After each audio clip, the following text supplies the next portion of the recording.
Assalamualaikum warahmatullahi wabarakatuh. Berjumpa kembali dengan Bu Liza dalam mata kuliah Statistika Inferensial. Pada kesempatan ini, yang akan kita bahas berkaitan dengan korelasi product moment.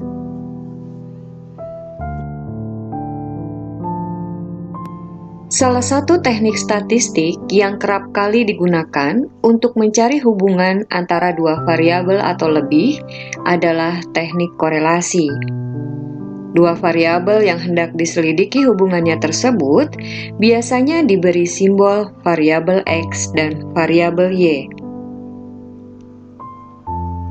Jika kenaikan nilai variabel X selalu disertai kenaikan variabel Y, maka turunnya nilai variabel X juga akan selalu diikuti oleh turunnya nilai variabel Y. Maka hubungan yang seperti itu disebut hubungan yang positif. Akan tetapi, bila mana kenaikan nilai variabel X selalu diikuti oleh penurunan nilai variabel Y, dan penurunan nilai variabel X justru diikuti oleh kenaikan nilai variabel Y, maka hubungan antara variabel X dan Y tersebut adalah hubungan negatif. Di samping itu, dua variabel X dan Y ada kemungkinannya tidak memiliki hubungan sama sekali, yakni bila mana kenaikan nilai variabel yang satu kadang-kadang diikuti penurunan nilai variabel lainnya dan kadang-kadang juga diikuti oleh kenaikan nilai variabel lainnya.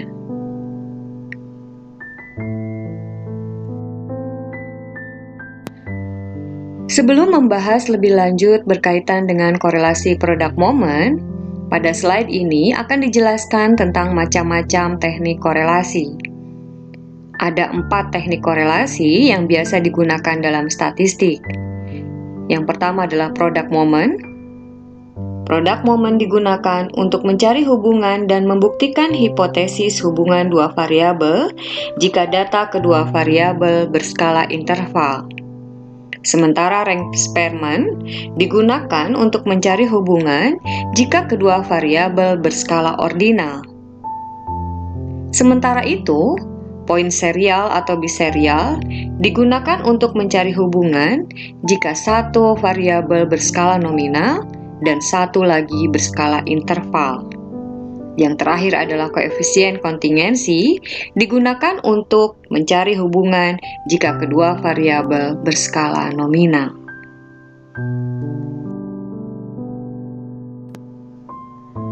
Korelasi product moment memiliki kegunaan pertama menyatakan ada atau tidaknya hubungan antar variabel X dengan variabel Y.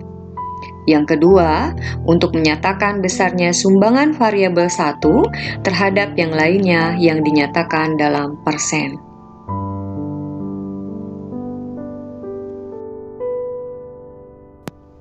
Teknik korelasi product moment dibangun atas 5 asumsi seperti dijelaskan dalam slide ini.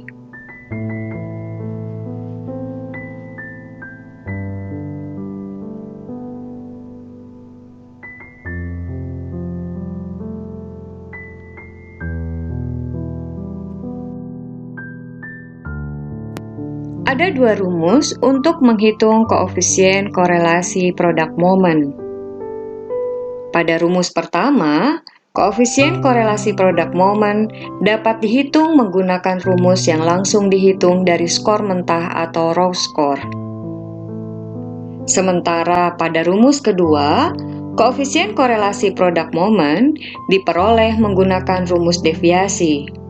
Angka-angka yang digunakan dalam rumus deviasi telah diolah terlebih dahulu sehingga nilainya menjadi lebih kecil.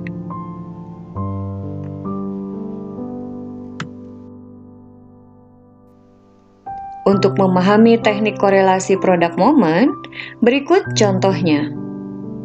Seorang peneliti ingin mengetahui apakah ada hubungan antara kecepatan membaca yang diukur dari rata-rata jumlah kata yang terbaca setiap menit dengan kecepatan menulis yang diukur dari rata-rata jumlah huruf yang tertulis pada setiap menit.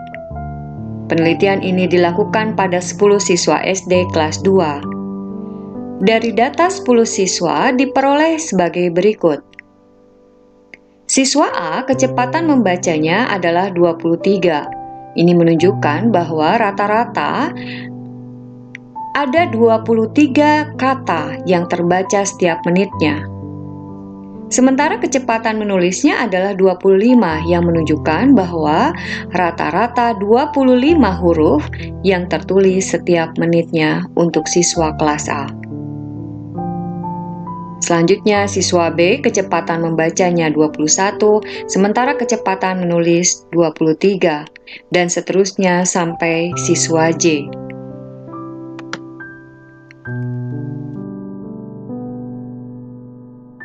Untuk mencari hubungan dan membuktikan hipotesis hubungan dua variabel, kita dapat merumuskan hipotesisnya. Hipotesis 0 yang kita rumuskan adalah tidak terdapat hubungan kecepatan membaca dengan kecepatan menulis siswa SD kelas 2. Sementara rumusan HA-nya adalah terdapat hubungan kecepatan membaca dengan kecepatan menulis siswa SD kelas 2. Adapun hipotesis statistiknya adalah H0 R sama dengan 0, sementara HA-nya adalah R tidak sama dengan 0. Hipotesis diterima jika R hitung lebih besar dari R tabel, dan sebaliknya hipotesis ditolak jika R hitung lebih kecil dari R tabel.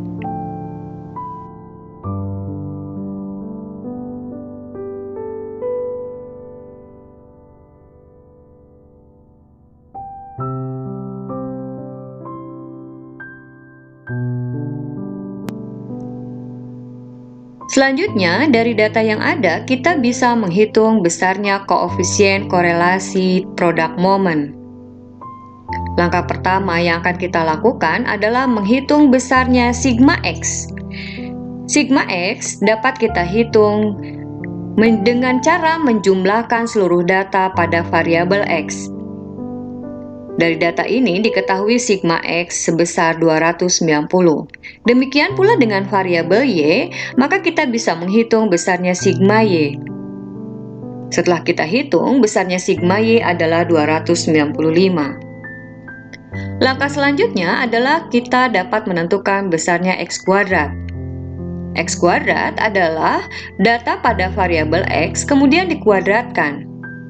Misalnya saja, jika X-nya 23, maka besarnya X kuadrat adalah 23 kuadrat, sama dengan 529.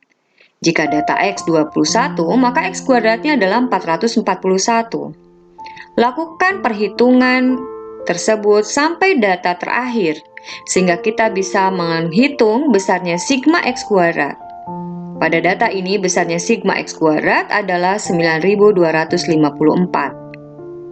Selanjutnya, sama halnya kita menghitung X kuadrat, maka besarnya Y kuadrat adalah dengan cara mengkuadratkan data pada setiap variabel Y. Jika data pada variabel Y 25, maka besarnya Y kuadrat adalah 25 kuadrat, sama dengan 625.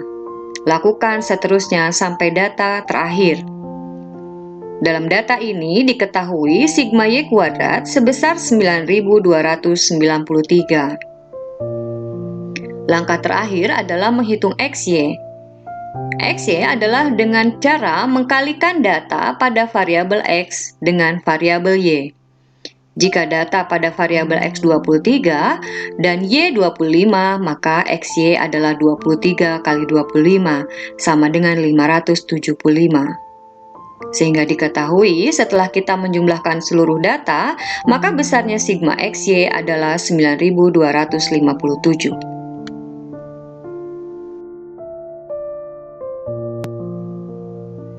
Selanjutnya, kita bisa menghitung besarnya koefisien korelasi produk momen.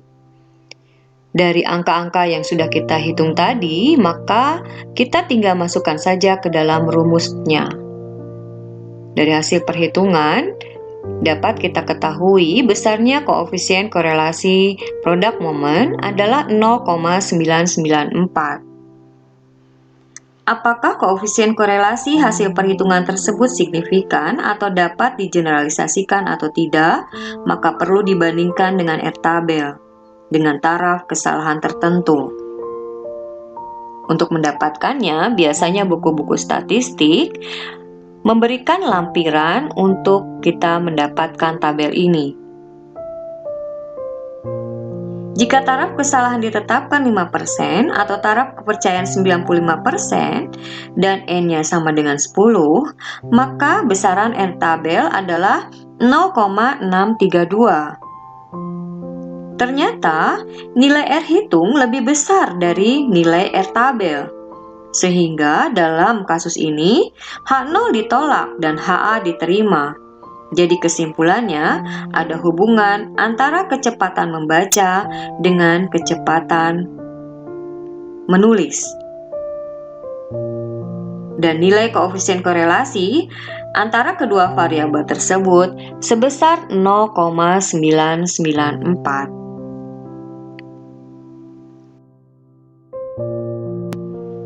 Dengan demikian, apa makna dari R sama dengan 0,994? Untuk melakukan interpretasi terhadap koefisien korelasi tersebut, maka pada tabel berikut akan dijelaskan dari masing-masing keeratan hubungan dari setiap koefisien korelasi.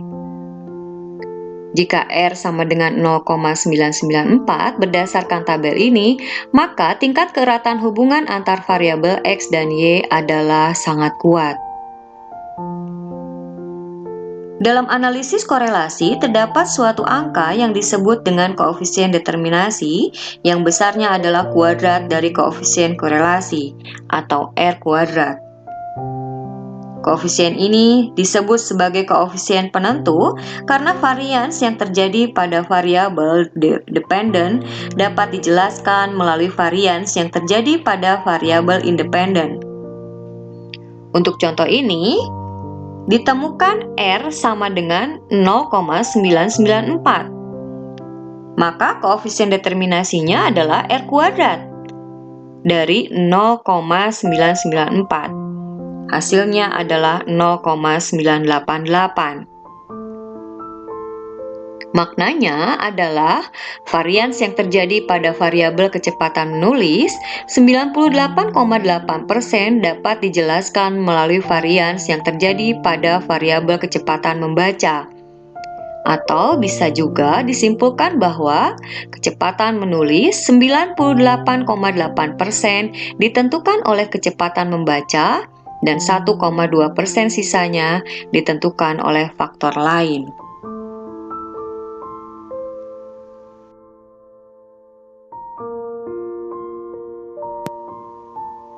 Demikian pembahasan kita berkaitan dengan koefisien korelasi product moment.